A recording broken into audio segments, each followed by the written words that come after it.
તો એક મહત્વના સમાચાર મળી રહ્યા છે। નજર કરીએ મહત્વના સમાચાર પર। લીંબડી અમદાવાદ હાઈવે પરની હોટલમાંથી કેમિકલ ઝડપાયું છે। લીંબડી અમદાવાદ હાઈવે પર હોટલમાંથી કેમિકલ ઝડપાયું હોવાના સમાચાર છે। ચોરણિયા ગામના પાટિયા પાસેથી ગેરકાયદે કેમિકલ ઝડપાયું છે।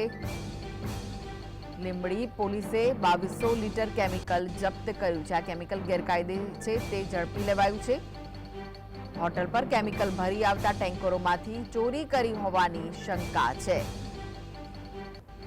તો લીંબડી અમદાવાદ હાઈવે પરની હોટલમાંથી કેમિકલ ઝડપાયું હોવાના સમાચાર મળી રહ્યા છે।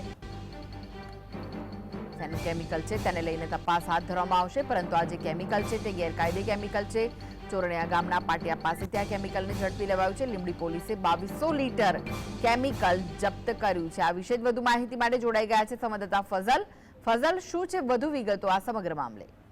જી, જો ચોક્કસથી વાત કરવામાં આવે તો સુરેન્દ્રનગર જિલ્લાની લીંબડી અમદાવાદ હાઈવે ઉપરની જે ખાનગી હોટલ આવેલી છે ત્યાં લીંબડી પોલીસ દ્વારા ચેકિંગ કામગીરી હાથ ધરવામાં આવી હતી। શંકાના આધારે ચેકિંગ કામગીરી હાથ ધરવામાં આવતા જે ખાનગી હોટલ છે ચોરણિયા ગામના પાટિયા પાસેથી આવેલી છે ત્યાં 2200 લીટર જેટલું કેમિકલ જપ્ત કરવામાં આવ્યું છે। ખાસ કરીને પ્લાયવુડ અને કલરકામ બનાવવામાં આ કેમિકલનો ઉપયોગ કરવામાં આવતો હતો અને હોટલ પર કેમિકલ ભરી આવતી ટેન્કરો હોય છે, ટ્રકો હોય છે, તેમાંથી ચોરી કરી અને આ કેમિકલ સંગ્રહ કરવામાં આવ્યા હોવાની શંકા વ્યક્ત કરવામાં આવી છે।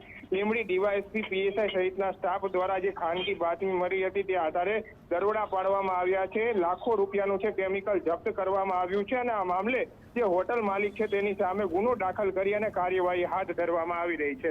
જી, આભાર ફઝલ માહિતી આપવા માટે।